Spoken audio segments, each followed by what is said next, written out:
Good afternoon and welcome to Ask Me Anything, although in the case of today, it's actually Ask Us Anything. We have assembled an absolutely spectacular group of people to talk about the implications of the election today in the United States of America and what it means for business, what we can expect. I'm going to turn it over to my good friend, Kevin Newman, who's agreed to be the moderator here today. He's going to introduce the panelists and get things going. So get ready with your questions. Over to Kevin. All righty, and thank you very much. Thank you all for joining us in this virtual representation of Communitech's communal space in Waterloo. A couple of housekeeping items first. Please, if you look on the right-hand side, there's a chat button there, and there's three different ways you can chat. You can either chat at your table, you can chat in the general room that you see, or you can private message anybody who is within a room as well. So that chat is sort of offside. If you look at the Q&A there, if you want to ask a question of one of our panelists, just punch that question into the Q&A tab there. And I'll be moderating that and just seeing which ones might fit into our conversation. So please do that, and don't feel you need to wait to the end of this. It'll be an ongoing kind of conversation. If you have any requirements for technical support, you can email events, plural, at communitech.ca, or comment on the chat area, and we'll be able to help you. A reminder to all that this is being recorded so that it can be shared at a later date for resources for various businesses. And if you're interested in following up after the session, you can discuss this topic further. Please connect with your Communitech advisor or CSM. And this is all available, by the way, at communitech.ca. My name is Kevin Newman. I was a journalist for 40 years in Canada and the United States. I've covered multiple elections from Washington and from Canada as well. And here is our panel. I'd like to introduce them to you one at a time. Charles Bustani. He is a former member of the U.S. House of Representatives, a Republican from Louisiana from 2005 to 2017. He was on the influential House and Ways Committee of the U.S. Congress, dealt with a lot of U.S. free trade deals and issues, taxation, and of course, healthcare, because before all of this politics stuff, he was actually a heart surgeon. He's now a partner with Capital Counsel. And so we'll ask Charles to join us now. Also joining us today is Sarah Goldfeder. She had 15 years experience in the U.S. government and the U.S. government's foreign service. She most recently was a special assistant to two of the U.S. ambassadors to Canada, and she's now a partner with Earnscliffe Strategy Group based in Ottawa, talking about a lot of the cross-border issues that I'm sure you'll have questions about. So let's bring in Sarah. And lastly on our panel today is Clint Robinson. He helps companies navigate crises in Washington. I'm sure that's been a booming business lately, and it may continue to be, depending on how tonight works out. He's particularly tapped into the needs of the tech sector and spent a lot of time doing government relations with BlackBerry, so knows all about the Waterloo, Toronto, Kitchener community. So please let's join Clint Robinson. He's also with Capital Counsel in the United States. So bit of an anxious feeling, I think, amongst a lot of people this afternoon as Americans are voting in what looks like record numbers. A lot of issues to tackle, so I'd ask our panelists to pretend like we're on TV if we can and try to get to the point so that we can get as much conversation into this next hour as we can. You know, I mentioned that I had covered elections as a reporter for over 40 years, and it's such an incredible night. And it's such an incredible day because, like, all of the experts, all the journalists, the politicians, all the business people have nothing to say. It's all about what the people have to say, and then later we can dig in. Usually it's a kind of a magical night, and this one may be, but I think there's something else at foot for this U.S. election in particular. And that's that it seems inevitable with, you know, the pandemic and with everything that's going on, that there is a stress test that American law and America's political institutions are about to head into. No matter what happens with the vote tonight, a stress test is coming. So for the first sort of rapid round with our panelists, I'm going to ask them whether they think the stress test that America is heading into in the next day, week, or maybe months is minimal, is the stress test for the system, the legal and the political system, moderate? Or could it be worrisome? And of course, all this is part of what the climate is going to be over the next couple of months. So, Charles, why don't you begin with that? Well, thank you, Kevin. I think clearly it's an unprecedented set of circumstances with COVID-19 and just the general polarization that we're seeing in the country. I think the stress is moderate right now. I think it's manageable. I think our states and state officials, local officials who are handling the elections state by state, community by community, have had time to prepare. So far, things seem to be going okay with the early voting, even though it's been in massive numbers. But that manageable situation could leak over into worrisome, depending on how the American people handle this and whether they're patient, especially if the election is close and and it's going to take time to get the votes counted. So I would urge patience to folks across the country, simply because it could take time to get all the votes that are legally entitled to be counted.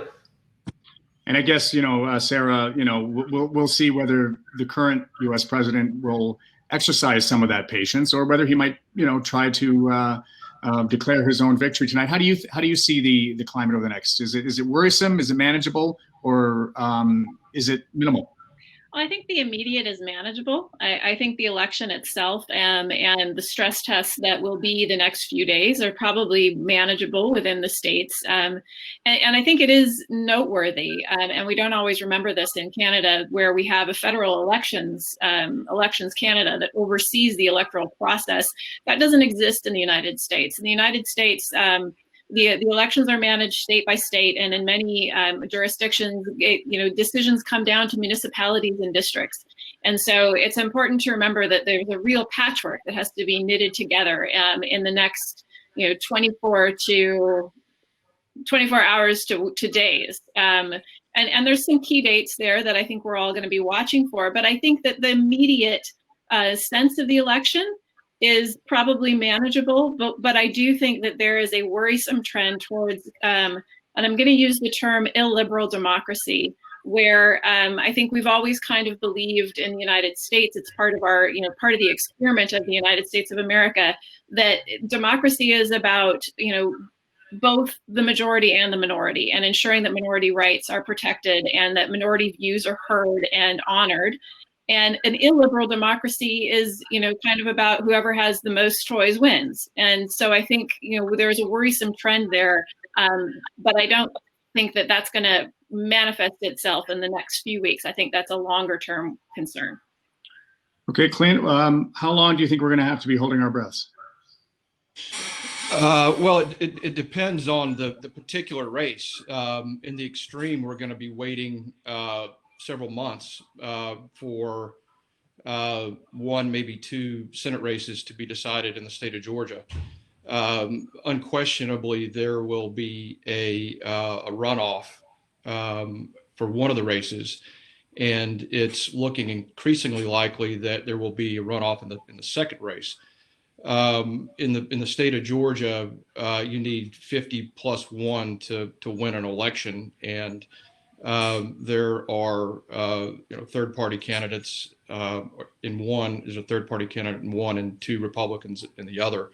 And I point to that because that could very well determine the makeup of the Senate, which will be of tremendous consequence, obviously. In terms of the presidential, it could take some time. We're going through a process right now which we've never gone through in terms of the way in which individual voters are casting their votes. In Texas, for instance, we have drive-through voting, and that is a new concept. And just the mechanics behind collecting and counting all of those votes will be a challenge. And obviously, everyone wants to make sure that all the votes are counted and counted accurately. And the municipal voting boards are going to do their best to make sure that that happens. So I say that it's manageable. I really would like to see and hope to see our political leadership and the media be calm, cool, and collected, and not be stoking the fires over the next few days, which there will undoubtedly be the propensity to do in some quarters. But if our political leadership and the media don't fan the flames, I think that will be helpful. So bottom line, nobody seems to feel that there will be minimal disruption. Everybody seems to be thinking, okay, it's manageable, but you're cautiously optimistic at this point that it doesn't sort of descend into something that's not manageable and quite worrisome. So really the only way I think that we can organize this discussion is dealing with sort of the three scenarios that seem likely. The first one would be that Trump wins re-election with the Republican Senate intact and maybe the Democratic House intact. So we'll talk a little bit about the no change scenario. It's just more of the same. The second one might be that Biden wins the presidency after a couple of days of counting the votes, that the House stays in Democratic hands. The Senate, as Clint says, maybe flip-flops for a couple of months, and then we'll see. And then the third scenario would be that it's so close that neither candidate will concede. We're into that situation where there's lots of legal challenges, there's lots of procedural challenges. The Supreme Court or the House of Representatives ends up deciding the presidency, which is pretty much, everybody's worst case scenario. So let's begin with that one, so that we can get happier as the session goes on. Let's start with Charles again, if I could. So in the scenario where we're in this no man's land, where neither candidate will concede because there's so many challenges going on in various courts, and we know that they're massively lawyered up on both sides at this point. In the US, there's still no stimulus bill. Evictions are climbing. People's unpaid bills are getting up. With a contested presidency, Charles, do you think that there is any incentive for a lame duck Congress and but maybe a lame duck administration to come to the rescue of Americans who need to buy things and need to be able to afford to buy things before January?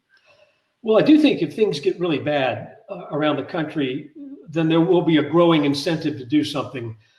We've heard commentary from the current Senate Majority Leader, Mitch McConnell, who said that perhaps in lame duck, we will do something. It may be more of a scaled back package and more targeted perhaps than what Democrats in the House would want. But I think, if there's a serious sense of urgency around the country that something has to be done, something will be done. Whether it meets expectations for certain groups remains to be seen. I think, certainly an ongoing contested election will complicate that, and ongoing Senate races if we have the two in Georgia, which are still in play. But I have to think if things get to a certain threshold, yes, Congress will do something. The question is what, and is it effective? Sarah, Clint, do you think that? Do you agree with that? And does the outcome of the House of Representatives, do you think anything changes that if no one's sure who's going to be in charge? Sarah, did you want to go or No, go ahead, Clint. Yeah, my sense on the stimulus is my gut is probably not during a lame duck, but who knows? I just think that there's such resistance in the Senate to anything that would be viewed as meaningful in the eyes of House Democrats that even with the election passed us, the gulf between what the Senate Republicans were willing to accept and House Democrats viewed as a meaningful exercise is still vast. And I'm guessing that if we have a Democratic House, Senate, and White House, Democrats may just decide to wait until January and get the whole enchilada. Yeah, that leaves people in a whole lot of hurt for a very long time. I mean, I guess that's, Certainly. I mean, one of the things that, businesses will be looking for is like, where is the stability in that kind of situation where Congress doesn't seem to be able to function and the presidency is contested. Let's hope it doesn't get to that. One of the other things that I think happens in that scenario is that the opportunity for misinformation increases vastly.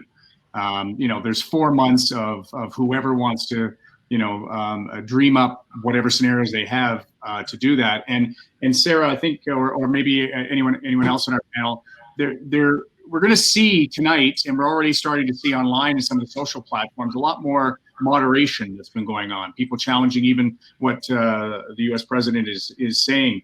And there is this Section 230 of the U.S. Communications Decency Act that both candidates have said that they want to modernize.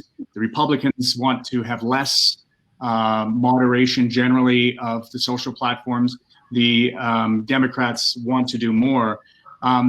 Depending on how the next couple of days go, what do you think will happen to that? And we have a lot of people who are on this watching who are either trying to make money or have to cooperate with the social platforms. Do you think what we're seeing already happening in the degree of moderation is changing the discussions about whether social platforms have to do more of it? I mean, I think we've seen that begun, right? I think that we've seen that, especially with the big social media platforms all taking more responsibility for the content that is actually put onto their platforms and calling out, language that is designed to incite specific reactions and may or may not be based on truth. And so I think that it's probably fair to say that that's something that Congress will continue to look at. They've been very vigilant on that in the last couple of years, and that what hasn't happened is that the actual policy changes. So what we've seen right now is kind of good faith actions from Twitter and Facebook, and to a lesser degree, yeah. Right, and that I think that may be the best outcome, is if there's moderation from the platforms themselves and industry itself to kind of avoid any further kind of discussion of what a regulatory framework looks like.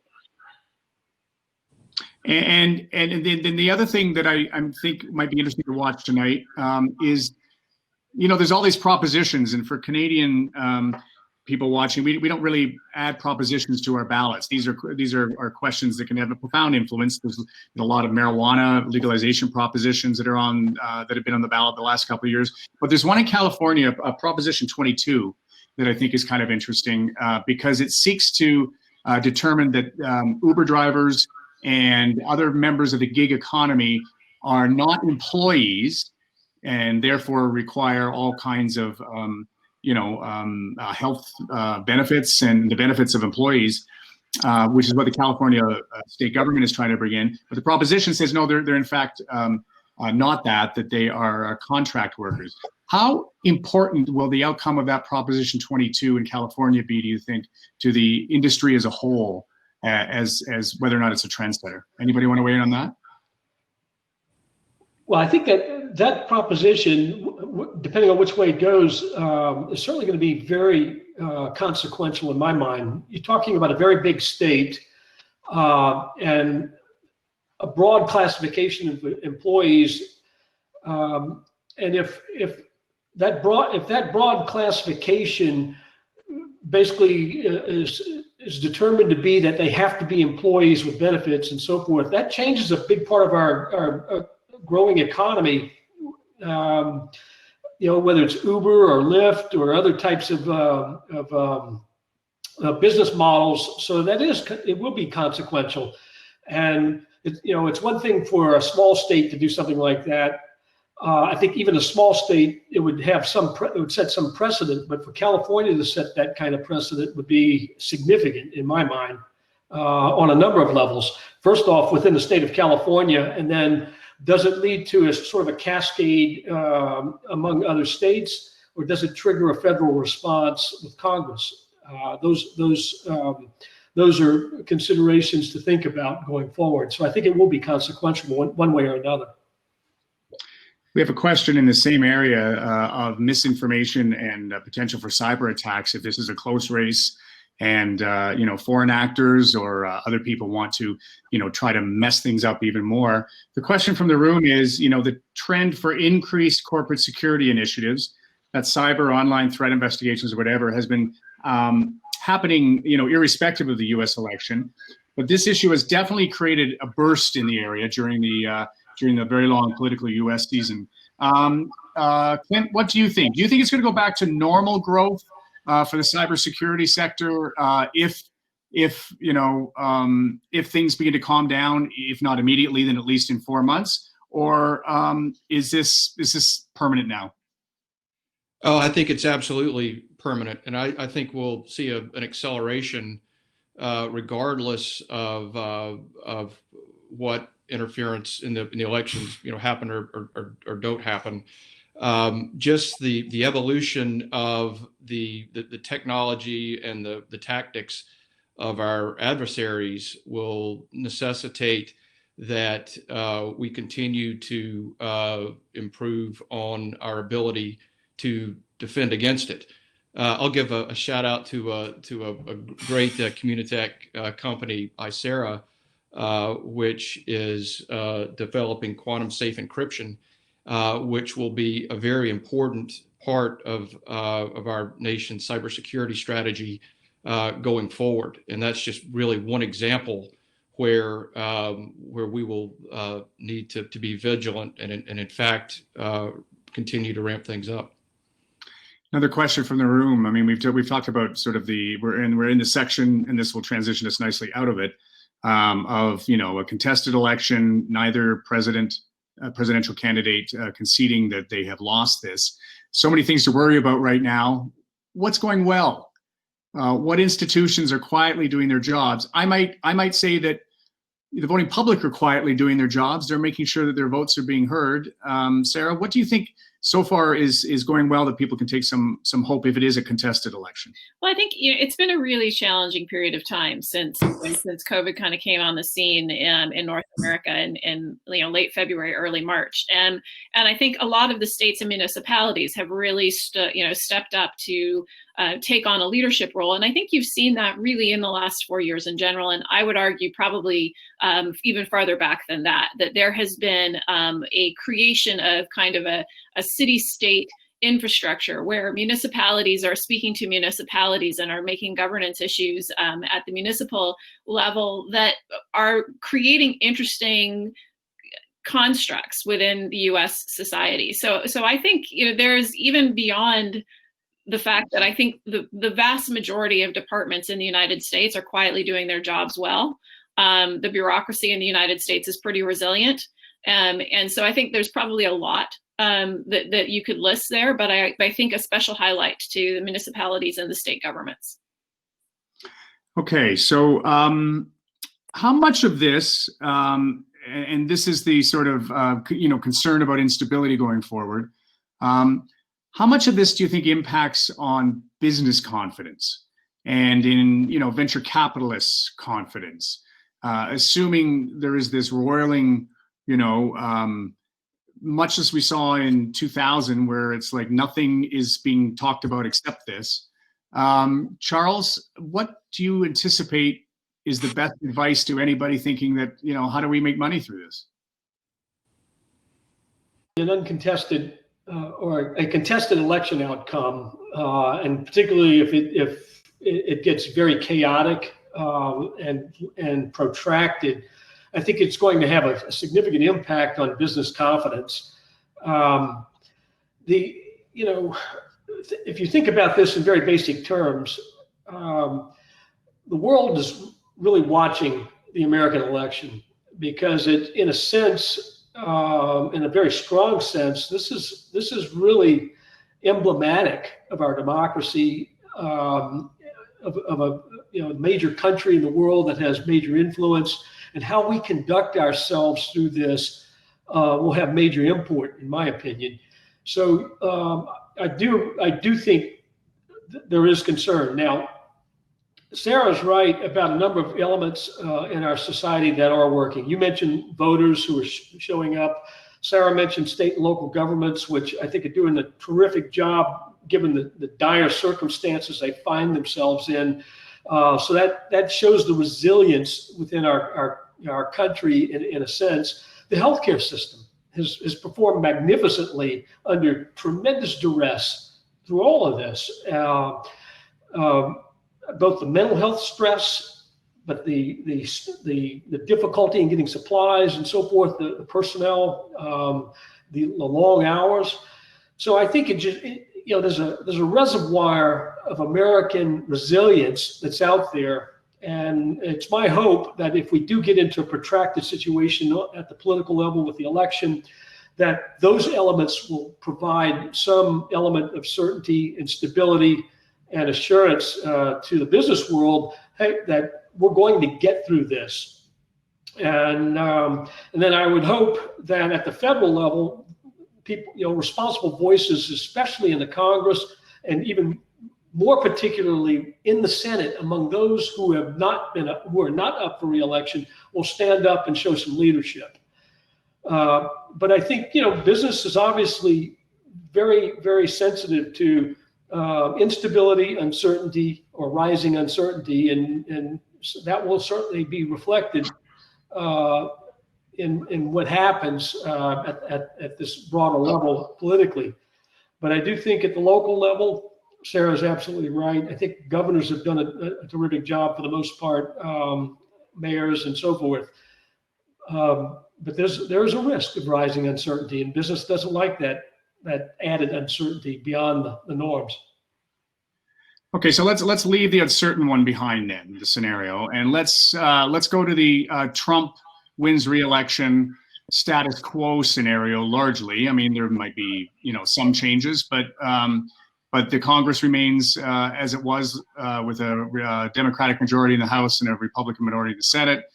Trump has won a re-election. I guess, Clint, that means a couple of things. That means that there is no wealth tax going to happen. There is no increase in corporate taxes going to happen, which are both things that Biden has said he wanted to do. It also means that a new strategy to combat COVID isn't going to happen. What will the business impact, do you think, be of Trump's re-election? Well, I think that what you would see is a continued road down the path of further deregulation of business, particularly around in the energy sector, financial services. I think that you would see another whack at cutting taxes. I think that you would probably see from a global trade standpoint him continue to wield the threat of tariffs, both against friend and foe, to get more favorable trade agreements and even to influence policy beyond trade agreements. So I think that you'll see really more of the same. And if there was ever any inclination on the president's part to show some restraint for political purposes, I think that would pretty much go out the window in a second term. So not that he's demonstrated a whole lot to this point, but I think if ever there was any, there would be less.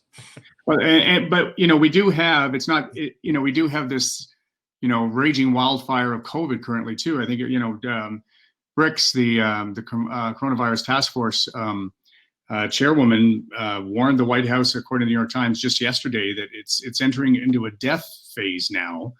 I mean, Sarah, where do you see? I mean, a Trump re-election, coronavirus going wild. What's the business impact of all of that? The business impact, I think there's an underlying challenge there that the United States will have if a second Trump administration doesn't take on the issue of COVID and economic recovery with a slightly different approach. But I do think sitting in Canada and looking at this from the Canadian perspective, that there's a lot of opportunity. that exists there, that there's an opportunity for not just Canada, but I would say a number of other kind of medium-sized economies, medium-sized players in the global game to continue this push towards kind of a collaborative approach of managing the relationship between the United States and China. Which I think has a lot of potential for Canada to come out kind of a leader among its peers there. I also think there's a lot of opportunity in the economic sector for Canada in an environment where the United States continues to struggle and Canada continues to kind of, I mean, we're not doing great at the moment, but I think we're on a fairly more relaxed trajectory on COVID and have taken a more measured approach of how to move forward. So there's some advantages there that I think will continue to hold, but we will do much better if the United States is able to move forward out of the virus and into a true phase of economic recovery. And I think that unless there's some changes at the within the administration looking forward as to how they manage that, we're really in trouble. Well, I don't know how many of you noticed in Times Square, Communitech put up a couple of billboards, sort of thinking that, well, if Trump's reelected, some of what we've seen in Canada in the tech sector, which is, the ability to entice and acquire some of the world's best talent. Charles, do you see with the Trump reelection and continuing COVID concerns, what we up here might call a brain gain for some of the best talent in Silicon Valley? I do think that's the case, and I think Canada will be very well positioned in the long run because of its relationship with the European Union, trade relations there. I think if you look at what's happened in trade, which is going to drive a lot of economic growth, particularly as countries do come out of the COVID problem. If the United States is still struggling with this, and the United States continues on the same pathway that Trump has proposed with trade policy, I think it's a real disaster for the United States, but it's a tremendous opportunity for Europe, for Canada, for Japan, South Korea, and other countries. If you think about this, the comprehensive it's CPTPP, the successor to TPP, is starting to pay dividends, and Canada's part of that. If the UK joins, potentially the EU gets involved, and of course you have an EU-Japan trade agreement, you're starting to see sort of consolidation around certain standards with these trade agreements. Canada will be a part of that, and Canada will be a big part of it. Whereas I think the United States will find itself increasingly falling behind. I think all the angst we see here in the U.S. with regard to jobs and the loss of manufacturing jobs and so forth, we'll continue to see those problems. And innovation can get you so far with all of this, but innovation in a vacuum is not going to be as productive as if we were involved in trade agreements and more globalized supply chains. So I think first and foremost, the fact the Trump administration is going to have to pivot on COVID. Otherwise, it will be disastrous for the U.S. unless we miraculously get a very effective vaccine and they can distribute it quickly. But I'm not so sure that can happen in the short run.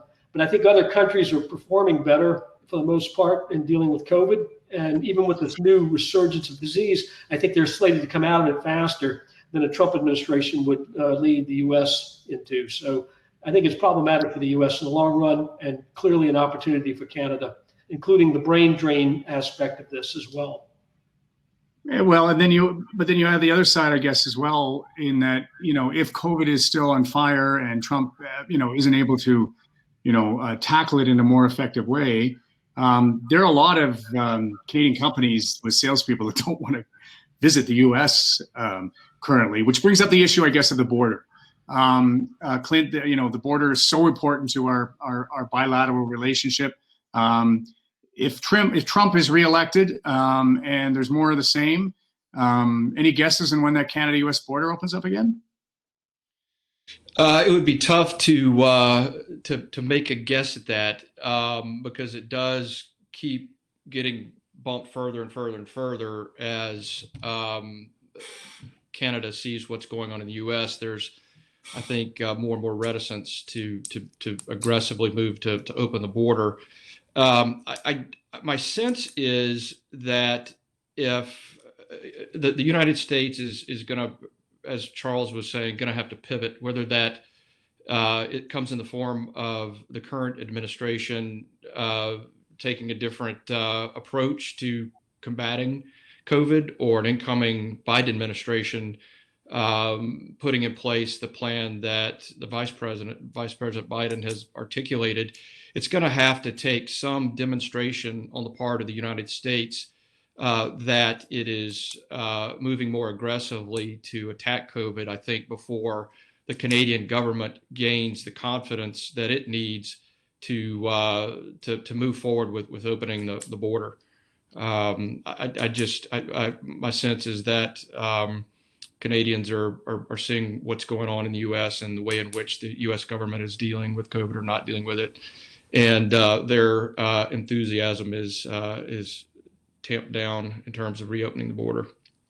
So, Sarah, does a Biden presidency? Let's go to the other scenario now, because I think this is the one that we're most interested in. Does a Biden presidency mean the border opens more quickly?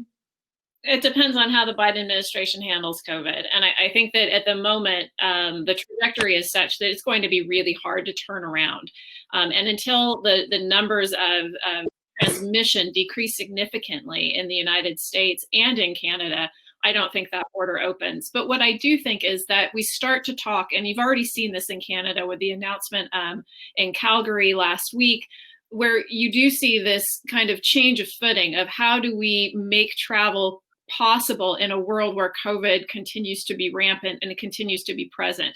And so I think that there is an opportunity there in a Biden administration to have a long-term discussion between the Biden administration and the Trudeau government about what a kind of Fortress North America looks like, using testing, using modified quarantines, that kind of technique that would open up business and more non-essential travel, but yet essential to economic growth and essential to family reunification that we don't have at the moment. So I do think that there's more opportunity to have that negotiation with a Biden administration than with a Trump administration, because I think a Biden administration would be open to having these discussions on what a federal Quarantine Act kind of program would look like in the United States as well as up here in Canada. So maybe things get moving quicker. I'm wondering, Charles, overall, if Biden is declared the winner, let's say there's a landslide, let's say, they hold the House, maybe they get the Senate, maybe we don't know that for a couple of months. What does that do you think, to the state of Canada-U.S. cooperation in the immediate term? And by immediate, I mean after January. What if you're running a business and you've felt that there hasn't been a lot of cooperation? What do you see in that scenario? Well, I think a Biden administration will strike a more conciliatory sort of tone with countries, whether it's Canada or the European Union and others. So I think there'll be somewhat of a sigh of relief in that regard. But one thing that does concern me in reading the Biden, the details of the Biden platform of what we do know, obviously a Biden administration will have to focus on COVID immediately and the economic consequences. So there will be a number of steps taken with a focus on the domestic economy. But in looking at some of the things that the Biden administration has proposed with, for instance, expanding country-specific requirements with regard to procurement, those kinds of things, I think, will also emerge as irritants between our two countries. So for instance, if you take the automobile industry, where you have a lot of auto parts suppliers, the electronics and so forth coming across border, but yet you have USMCA in place now with country-specific requirements for the U.S. And rules of origin that are much more restrictive. in general, I think that could be a problem in the long run. I know the procurement issue and the Buy America provisions that have been in place, if a Biden administration expands those, as some believe they may, I think that's going to create some difficulty down the line. But I think he will strike a more conciliatory tone to begin with. And I'm hopeful that maybe some revisions in USMCA can be made down the line that would create more seamless supply chains in North America and more openness worldwide for supply chains. So let's spend a little time on this issue, because I think it's important. If a Biden presidency declares that only American-based companies can bid on government contracts, and they're a pretty big buyer of stuff. Sarah, what are you saying to people that are nervous about Biden's Buy America plan?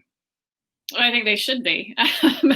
I think there's definite concerns on the Buy America program that Biden's proposed. And there's also, I think, it's worth mentioning that, the procurement chapter between Canada and the United States was written out of the new USMCA. So we're beholden to WTO standards if we have anything, and we have a hollowed out WTO.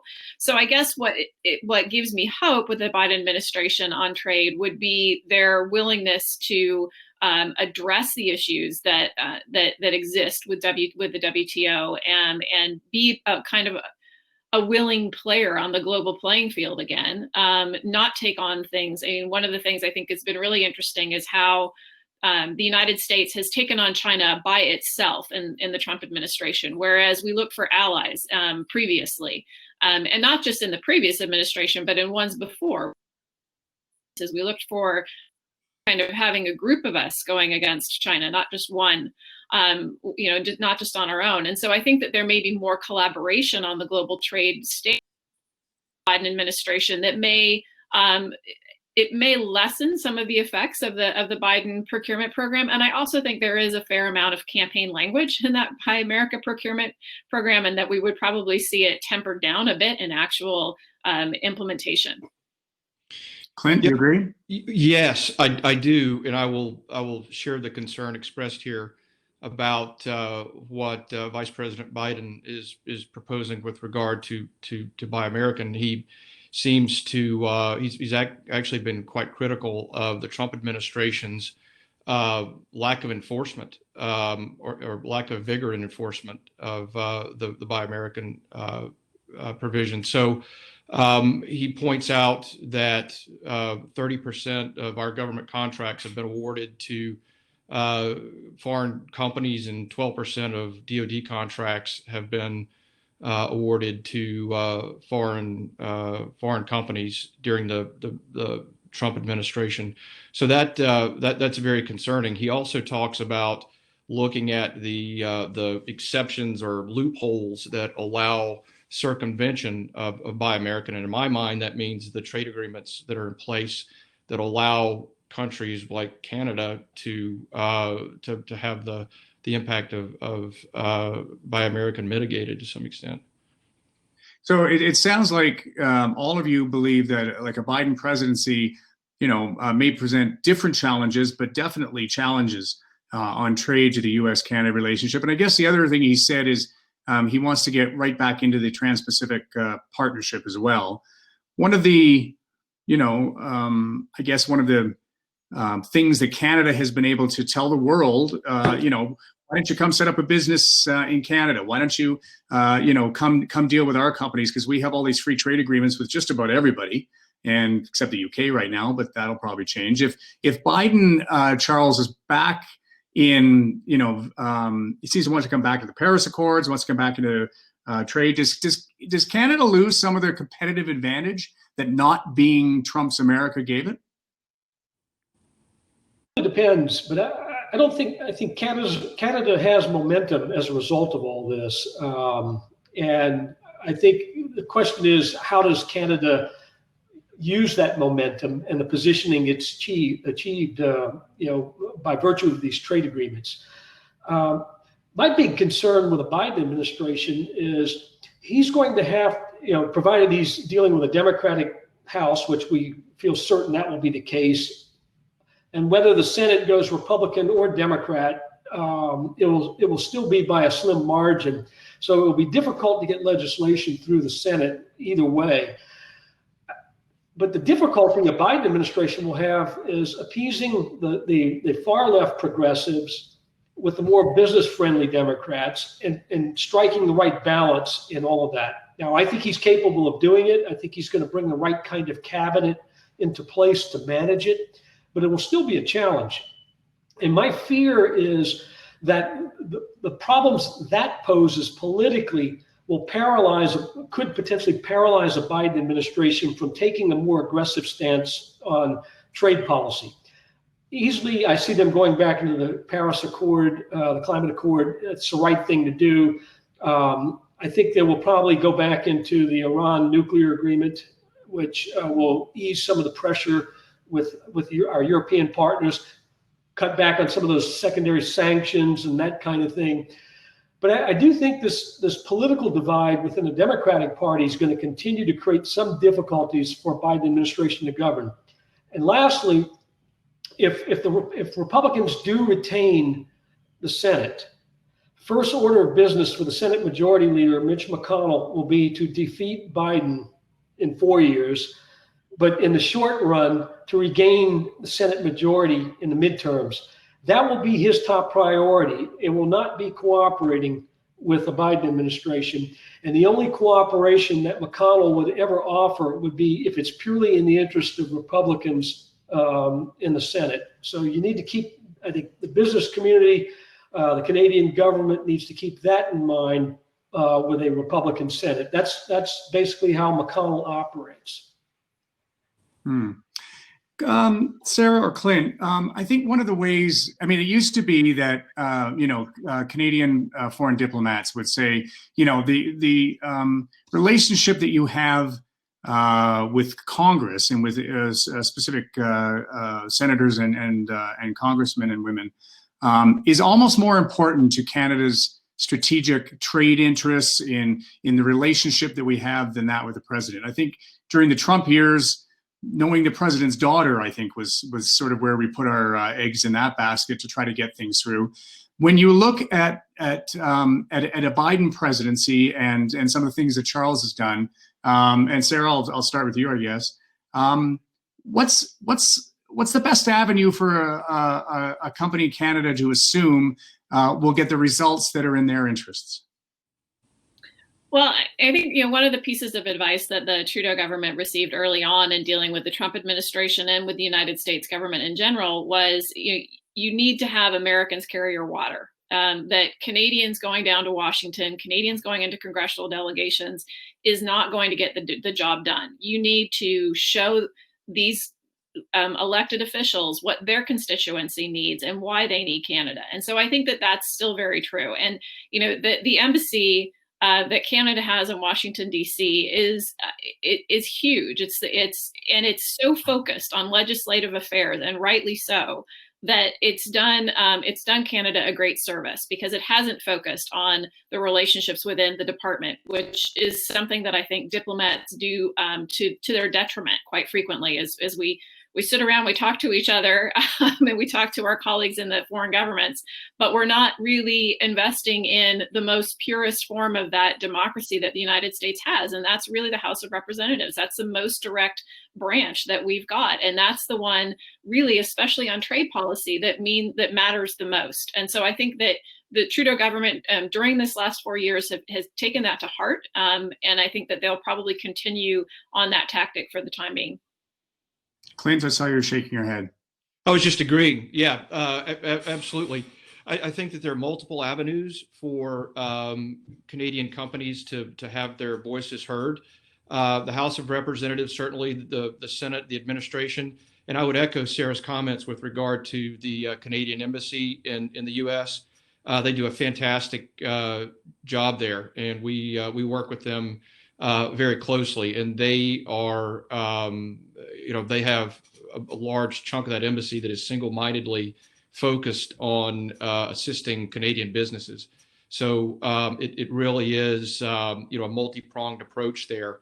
But I will say that, in my experience at BlackBerry and Capitol Council, the policymakers in DC are very anxious in most cases to hear from Canadian businesses. They understand the value that those businesses represent to our economy, and the intergovernmental partnership that the United States has with Canada. So for the most part, assuming it's a relevant conversation in the first place with that member, but for the most part, they're very interested in hearing from Canadian businesses because they do understand how important they are. Okay, so in our last 5 minutes, then let's go to a question again from the room, because I think it's a good one to sort of wrap our heads around it. After listening to what you said, clearly we're about to head into a dramatic period in politics in the U.S. It will probably last a little while. You seem to be saying with the potential that it could last at least until January, and hopefully not beyond, because someone has to make a decision at some point, I guess. But what events do you think, as events begin to unfold, and you're trying to operate a business and make decisions in Canada about where opportunities are, where stability is, where capital is, what events do you think some of the people watching this should be watching for to react to in the next 4 months, to give them a jump on what happens once there is a president, once there is a Congress, and once some level of stability returns to U.S. politics? And Charles, why don't you give us what your best advice would be on that? Well, looking back through past experiences with elections, after a big election occurs, president's elected, new Congress is seated, I think the thing to look for is what exactly is happening. Or is Congress starting to behave like a Congress that's seated and really singularly focused on the job at hand, the job that they were elected to do? Are they meeting deadlines with regard to doing policy, setting the budget, and so forth?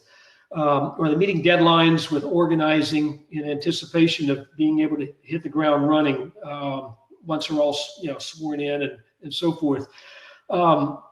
Same thing with a presidential election, and I would expect, if Biden wins, he's going to have his cabinet selections ready to go.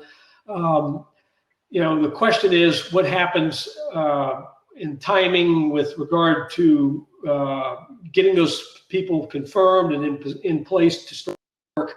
So looking at how all that kind of moves forward is the first indicator of whether things are going to settle down or not. If all of that gets rocky, and then you start to see, unrest related to some of that's going to be a very poor indicator. Secondly, I think looking at what happens with COVID and the response to COVID. Does Congress settle into that, and do they start to do something about it? Yeah, and how does the transition itself go? Does the Trump administration cooperate with the incoming Biden administration? That's a good thing to watch to determine whether or not a transfer of power is happening orderly. Sarah, what would be your suggestion of what to watch for, to react to, if you're having to make business decisions? Well, I think coming out of the box is COVID. I think we really have to watch to see how Congress addresses the issues on COVID policy, on public health policy, but also on the economic recovery in that lame duck session, because they're going to be signaling what they think the future is going to look like as they're seated during that period of time. And then secondly, I think you've got it right. I think it's a transition. And I think if you haven't read Michael Lewis's book, The Fifth Risk, it's really instructive for people who haven't been in government to understand what a real transition looks like. And so the things that we're going to be looking for are do these people get access into these departments? So if there is a transition between Trump and Biden, does the Biden team get access into these key seats at EPA and, at, the State Department and at, the Treasury? Do they have access so that they can start And who are they? Do they have the experience of being in government? Which my prediction would be that that's the kind of cabinet that he's going to look for. That's the kind of plum book positions that you're going to see taken up, or people with extensive experience in previous administrations and in government in general. So I think that transition would be something that I would look for closely. And if it's a Trump victory, I think you need to look and see how he moves forward with some of these nominations that have been on hold, the ambassador to Canada being one of them. Mm-hmm. Yeah, we still don't have one. Okay, Clint, final word to you. What are you going to, what's a useful metric to watch over the next coming months to determine whether or not the stability returning? Yeah, this is, I'm going to give a in the weeds kind of an answer here. Certainly we should be watching the transition team first, and then how a returning Trump administration or new Biden administration will populate those key cabinet positions, but also committee assignments in Congress. You know, who's going to be placed where on the relevant committees, like Ways and Means and Energy and Commerce. Who's going to be chairing those committees? New leadership, House and Senate, Republican, Democratic leadership. Will be pieces of a larger puzzle that determine the overall business environment in the U.S. for the next 2 years. All right, thank you. We are at the top of the clock. I want to tell all the participants in the room, by the way, if you want, we can leave the conversations open in this environment, so you can click on the chats and you can continue to talk and share information amongst yourselves for the next half hour to the bottom of the clock. We talked about what to look for as a lifelong journalist. I'll give you this hint. Beginning at 7 o'clock, 4 very important races will start to report. That's in Florida, Georgia, North Carolina, and Ohio. So start watching TV at 7 o'clock, and all of those should be able to report. You know, the Georgia Senate race may be a bit rocky, as Clint said, but particularly watch Florida, because they've been able to count ballots for a little while now. And so we should be able to get some pretty good indication of what kind of night is going to be beginning at 7 all of those o'clock. states will also be counting their absentee ballots as well. There's not right in all of those states. So there'll be a big rush of real ballots coming in those 4 states, as well as how people are continuing to vote right now in the United States. So Charles Bustani, Sarah Goldfeder, and Clint Robinson, really appreciate the conversation. Hopefully we're all breathing a little bit easier with some sort of idea of what any one of those 3 futures could be. Thank you very much, guys. Thank you, Kevin. Thank you, Sarah. Thank you. Thanks, Charles. Good to be with everybody. Ready. Thank you.